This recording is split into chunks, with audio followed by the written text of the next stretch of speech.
విశాఖలో పాత కక్షలు భగ్గుమన్నాయి. రెండు వర్గాల మధ్య వివాదం ఏకంగా తుపాకీ కాల్పుల వరకు వెళ్లిపోయింది. వివాదం ఎక్కడ మొదలైంది? గాయపడ్డ వ్యక్తి పరిస్థితి ప్రస్తుతం ఎలా ఉంది? విశాఖ 1 టౌన్ చిలకపేటలో కాల్పులు కలకలం రేపాయి. రాజేష్ అనే వ్యక్తిపై నాటు తుపాకీతో కాల్పులు జరిపారు. బాధితుడిని ఆసుపత్రిలో చికిత్స కొనసాగిస్తున్నారు. నూకరాజు, దిలీప్ ఈ దాడికి పాల్పడ్డట్టుగా గుర్తించారు. నిందితుల కోసం పోలీసులు గాలిస్తూ ఉన్నారు. ప్రస్తుతం రాజేష్ పరిస్థితి ఎలా ఉంది? ఘటనకు కారణాలేంటి? బాధితుడి భార్య ఏమంటోంది?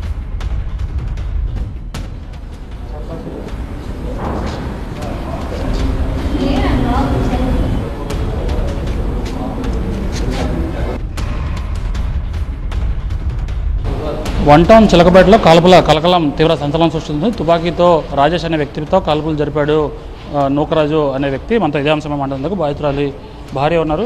ఏమైందమ్మా యాక్చువల్గా?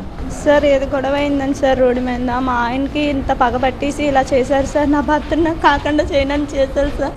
నా భర్తకేమైనా నా పిల్లలైనా నా దారి అయిపోతారు సార్. నాకంటే ఎవరు లేరు.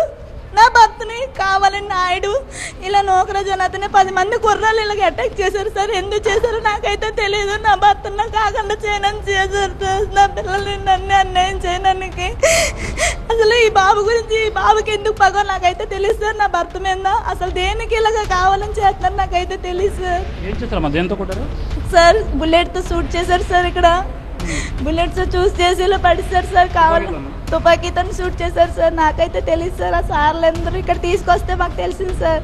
ఒకటే సార్ ఇక్కడ మొత్తం మార్కు గన్ షూట్ చేస్తారు కదా సార్. అలాగే మర్చిపడి ఎవరి మీద అనుమానం ఉంది? నాకైతే సార్ నాయుడు అని కానిస్టేబుల్ ఉంటాడు సార్. నాయుడు కానిస్టేబుల్ నూకరాజు అని సార్. నూకరాజు అని అబ్బాయి కావాలని కాల్చాడు సార్ మా ఆయన్ని.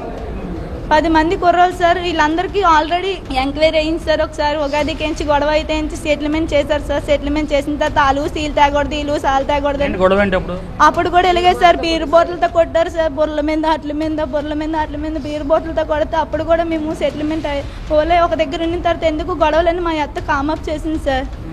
ఇప్పుడు సంపేద్దామని 2 లక్షలు ఇస్తానని చిలకపేటలో ప్రతి ఒక్క కుర్రోడికి 2 లక్షలు ఇస్తానని 20 లక్షలు ఇస్తాను నా భర్తను చంపేమని చేస్తున్నారు సార్. ఎందుకు ఇంత పగ పెట్టారో నాకైతే తెలియదు సార్.